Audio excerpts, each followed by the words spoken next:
When she slipped into my room at 2 a.m., I thought my life was about to change forever. I had no idea how right I was. The clock on his computer screen showed 11:47 p.m., but Alex wasn't even close to being done with his work. His small apartment felt more like a prison than a home these days. Empty coffee cups covered his desk, and the blue light from his monitor made his tired eyes burn even more.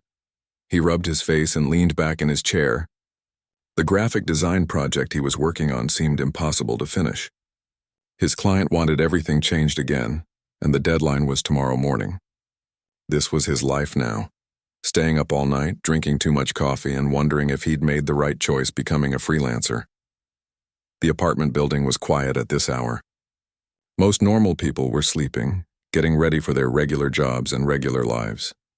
Alex sometimes missed having a normal schedule, but he also loved the freedom of working from home. Well, he used to love it. These days it felt more like he was trapped. 2 weeks ago, someone new had moved into the apartment next door. He'd seen her a few times in the hallway, a young woman who looked like she was around his age. She always seemed to be in a hurry, never making eye contact, just a quick nod, and then she'd disappear into her apartment. Alex didn't even know her name. The walls in this old building were thin, too thin. He could hear when his neighbors watched TV, when they talked on the phone, sometimes even when they walked around their apartments. It wasn't his fault that he could hear things. The building was just old and poorly built. Lately, though, he'd been hearing sounds from next door that worried him. Raised voices, arguments, sometimes what sounded like things being thrown or knocked over. Then there would be crying, soft crying that went on for hours. Alex had thought about knocking on the door to check if everything was okay. But what would he say? He didn't know this person. Maybe she was just watching sad movies. Maybe she was having phone arguments with family. It wasn't really his business, was it? But tonight felt different. Earlier in the evening, there had been loud shouting. A man's voice, angry and mean. Then a door had slammed so hard it shook the wall between their apartments. After that, everything had gone quiet. Alex tried to focus on his work, but he kept thinking about his neighbor. What if she needed help? What if something bad was happening and he was just sitting here pretending not to notice? He'd grown up in a small town where everyone knew everyone. If someone was in trouble, people helped. But city life was different. People minded their own business. They didn't get involved. Alex had learned that lesson when he first moved here 3 years ago. Back then, he'd tried to be the friendly neighbor. He'd introduced himself to everyone in the building, offered to help carry groceries, even organized a small get-together in the lobby. Most people had looked at him like he was crazy. One person had actually told him to mind his own business when he'd offered to help fix their broken mailbox. So Alex had learned to keep to himself. Work on his projects, pay his rent, and stay out of everyone else's problems. It was easier that way, less complicated. But as he sat there staring at his computer screen, he couldn't shake the feeling that something was really wrong next door.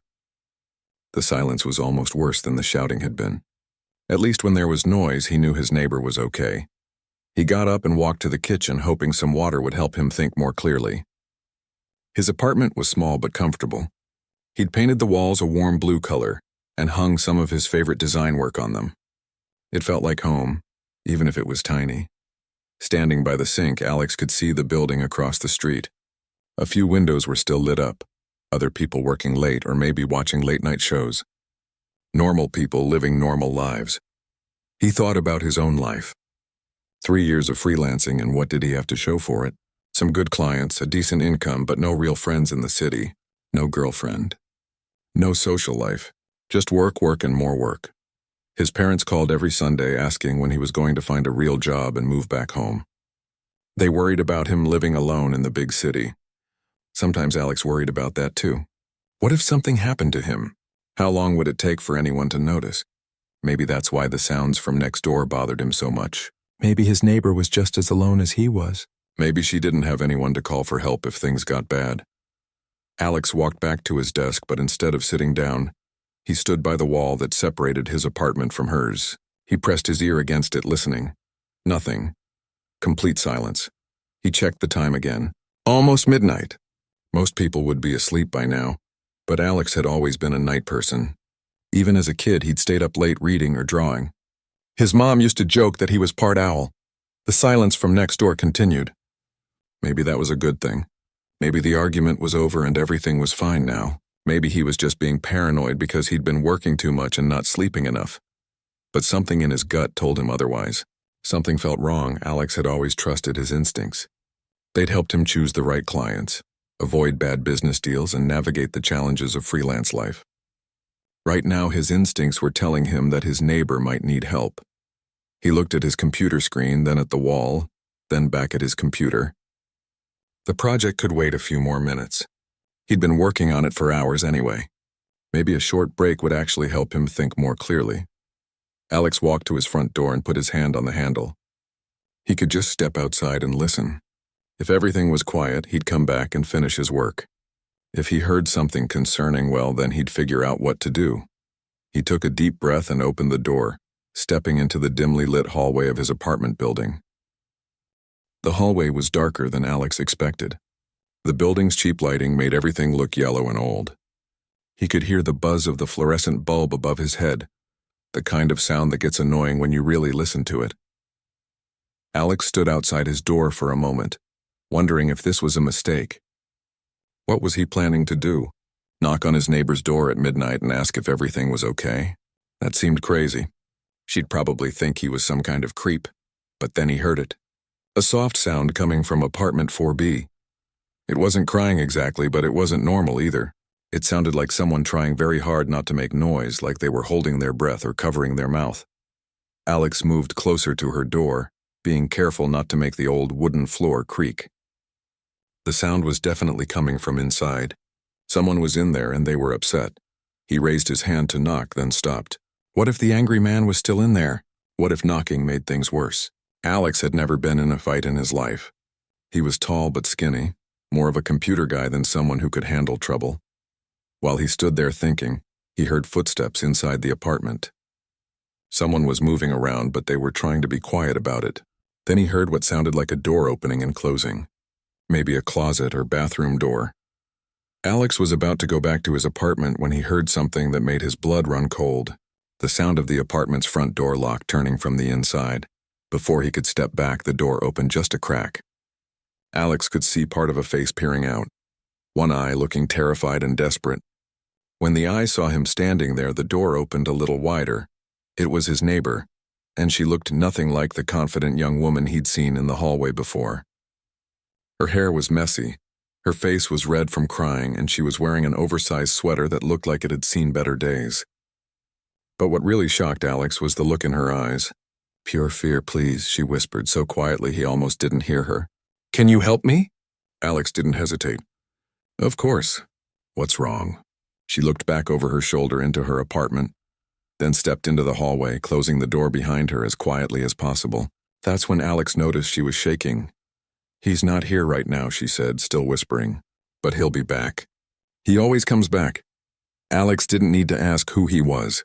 The angry voice from earlier suddenly made perfect sense. "Do you want to come into my apartment?" Alex asked. "We can figure out what to do." She nodded quickly and Alex led her to his door. His hands were shaking a little as he unlocked it. He'd never been in a situation like this before. What was he supposed to do? Call the police? Call someone else? He didn't even know this woman's name. Once they were inside his apartment, Alex turned on a small lamp instead of the main lights. It felt safer somehow, less obvious that someone was awake in his apartment. "I'm Alex," he said, trying to keep his voice calm and normal. "Lisa," she replied, and then immediately looked worried, like she shouldn't have told him her real name. "It's okay," Alex said. "You're safe here. Do you want some water or tea?" Lisa shook her head, then changed her mind and nodded. She seemed like she couldn't make decisions, which Alex understood. When you're scared, even simple choices feel impossible. Alex went to his kitchen and put the kettle on. His hands were still shaking a little. He'd seen movies about situations like this, but real life felt completely different. In movies, people always knew what to do. In real life, Alex felt completely lost. "He took my phone," Lisa said from the living room. Her voice was stronger now, but still quiet. "And my keys. I only got out because he left to get more beer, and I know he won't be gone long." Alex came back with 2 mugs of tea. Lisa wrapped her hands around hers like she was trying to warm up, even though the apartment wasn't cold. "How long has this been going on?" Alex asked. "Months," Lisa said. "It started small. just getting angry about little things. Then it got worse. I tried to leave twice, but he found me both times. He said if I tried to leave again. She didn't finish the sentence. Alex felt anger building in his chest. Not the quick anger you feel when someone cuts you off in traffic, but the deep, serious anger you feel when something is really wrong. Someone was hurting this person and that wasn't okay. We need to call the police, Alex said. Lisa shook her head quickly. I tried that before. He was nice to them, told them we just had a little argument. They believed him. And after they left, again, she didn't finish. Alex was starting to understand how complicated this situation was. It wasn't just about making one phone call or having one conversation. This was bigger and more serious than anything he'd ever dealt with. Okay, Alex said. Then we figure out something else. But you're not going back there tonight. You can stay here. Lisa looked at him like she couldn't believe what she was hearing. You don't even know me. Why would you help me? Alex thought about that question. A few hours ago, he'd been complaining about his work problems and feeling sorry for himself. Now, sitting across from someone with real problems, his work stress seemed silly. Because it's the right thing to do, he said. And because everyone deserves to be safe. For the first time since she'd knocked on his door, Lisa almost smiled. Not a happy smile, but the kind of smile that says maybe things might be okay. They sat in Alex's living room, drinking tea and trying to figure out what to do next. Neither of them knew it yet. But this was the moment that would change both of their lives forever. The tea was getting cold in their hands, but neither Alex nor Lisa seemed to notice. They'd been sitting in his living room for almost an hour, and slowly Lisa had started to tell him the whole story. It had started 8 months ago. Lisa had moved to the city for a new job at a marketing company. She was excited about her fresh start, about living somewhere new where nobody knew her history. That's when she met David at a coffee shop near her office. He seemed perfect at first, Lisa said, staring into her mug. Funny, charming, really interested in my life. He brought me flowers, remembered little things I'd said. I thought I'd found someone special. Alex listened without interrupting. He could tell this was hard for her to talk about.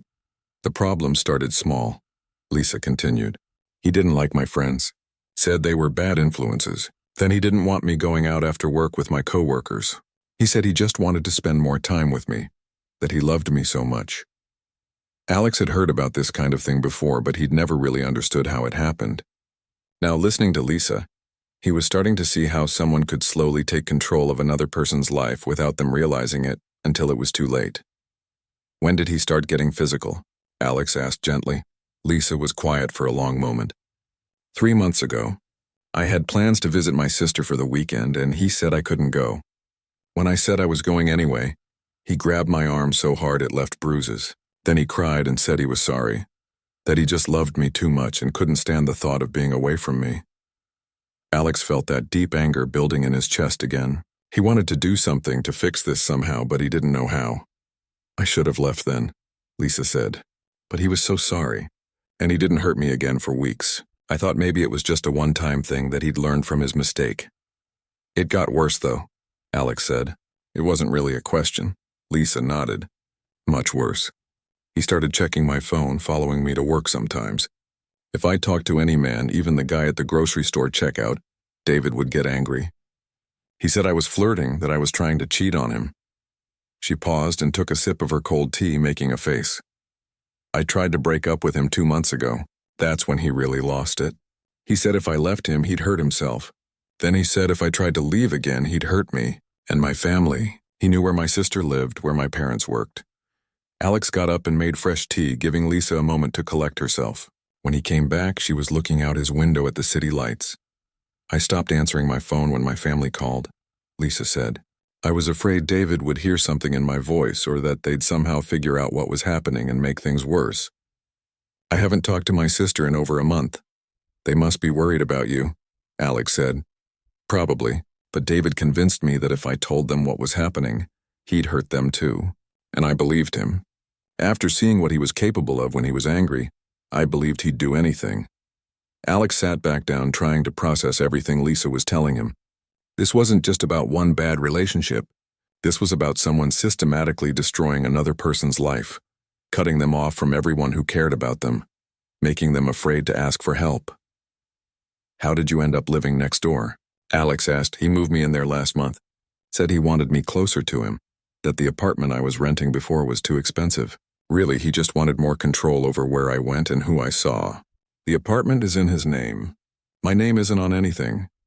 That explained why Alex had never seen her around the building before recently, and why she always seemed to be in such a hurry. Lisa, Alex said carefully, you know this isn't normal, right? What he's doing to you, it's not love. It's not okay.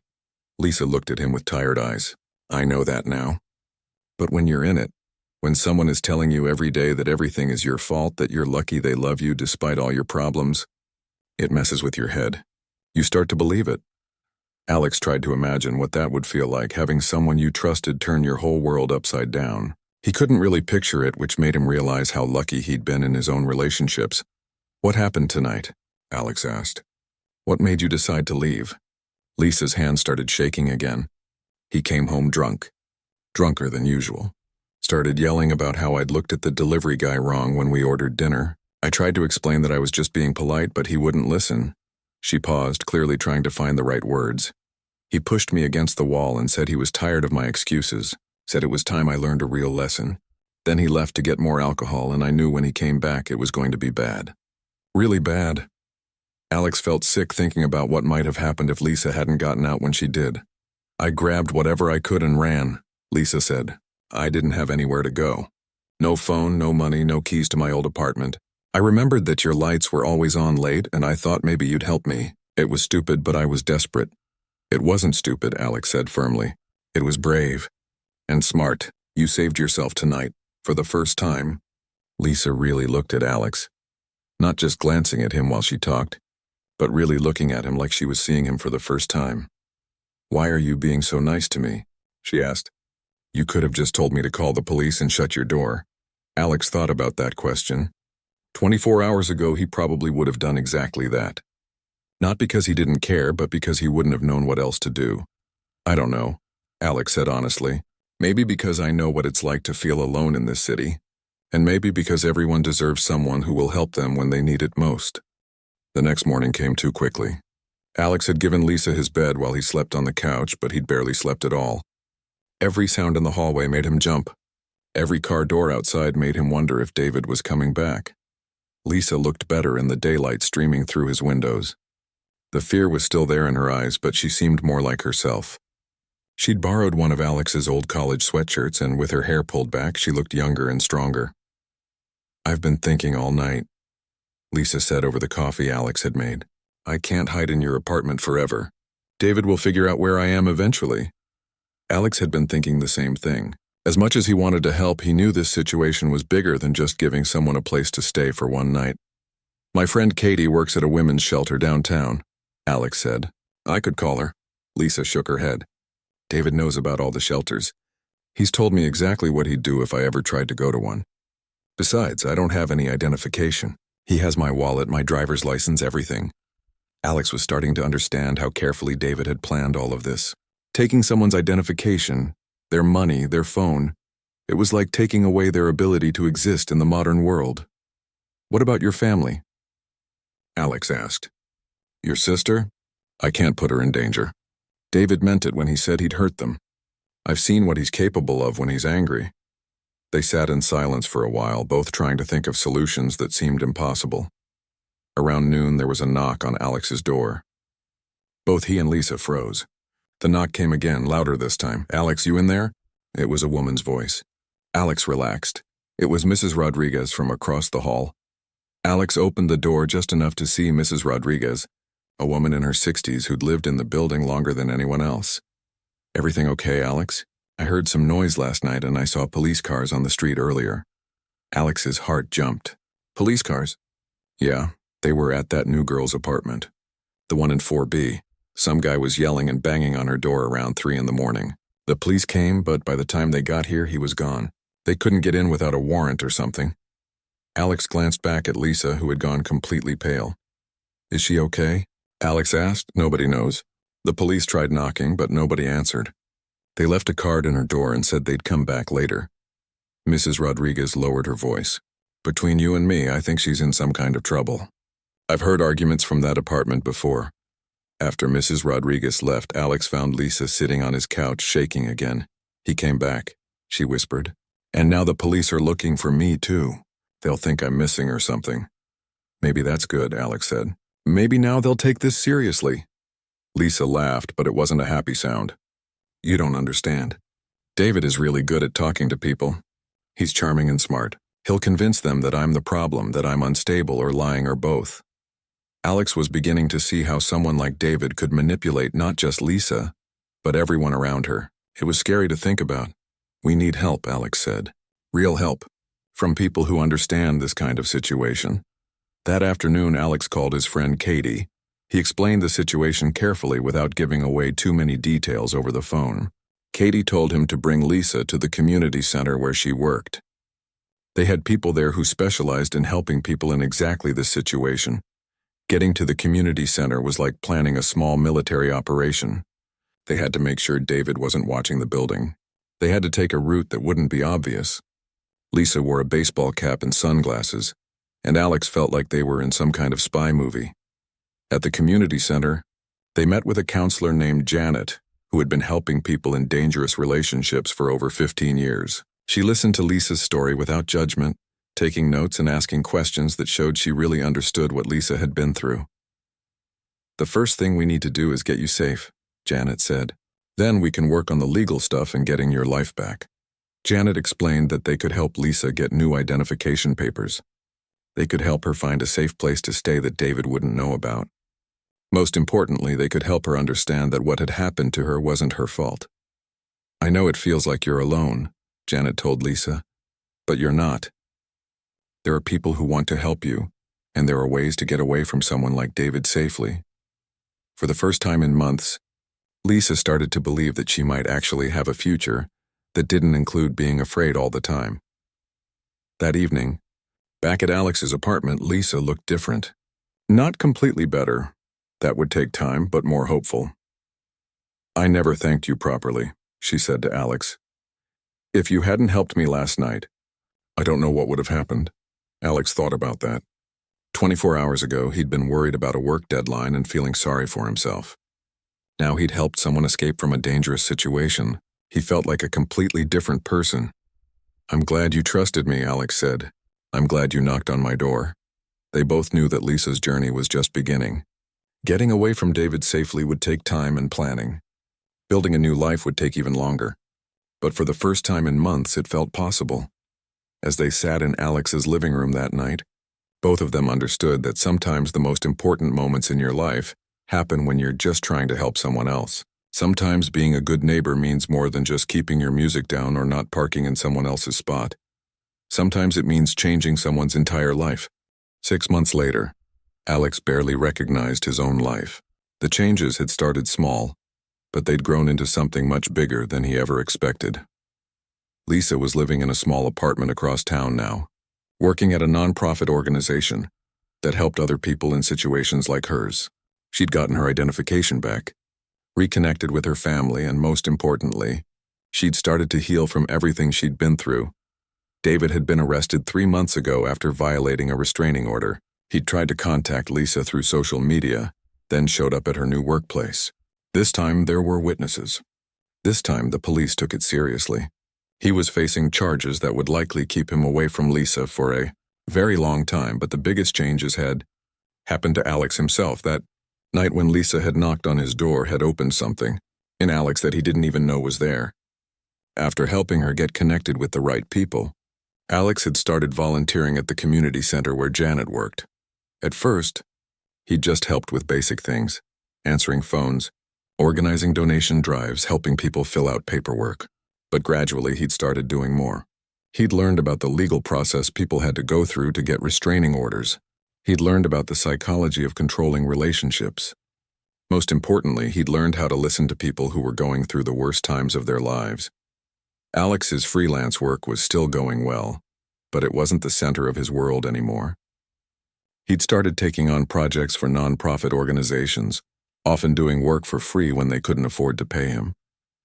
His regular clients had noticed the change in his attitude and started giving him more interesting projects. "You seem different," his biggest client had told him during their last meeting. "More focused. More creative. Alex knew exactly what had changed. He'd found something that mattered more than just making money or staying busy. He'd found a way to help people. The community center had asked Alex to start a support group for friends and family members of people in dangerous relationships. Many people wanted to help someone they cared about, but they didn't know how. They made mistakes with good intentions. They said the wrong things or pushed too hard or gave up too easily.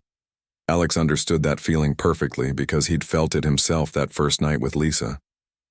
The most important thing, Alex would tell the support group members, is to let them know you believe them, and that you'll be there when they're ready to accept help. Lisa came to speak to the group sometimes. She'd tell her story, but she'd also talk about what it felt like to have someone like Alex who didn't judge her, didn't try to fix everything right away, and didn't give up on her when things got complicated. "Alex saved my life," she'd always say, "but not in the way you might think. He saved my life by treating me like a human being who deserved help." That sounds simple, but when you've been told for months that you're worthless and crazy, having someone treat you with respect changes everything. The friendship between Alex and Lisa had grown into something really special. They had dinner together once a week, usually at the little Italian restaurant near Alex's apartment.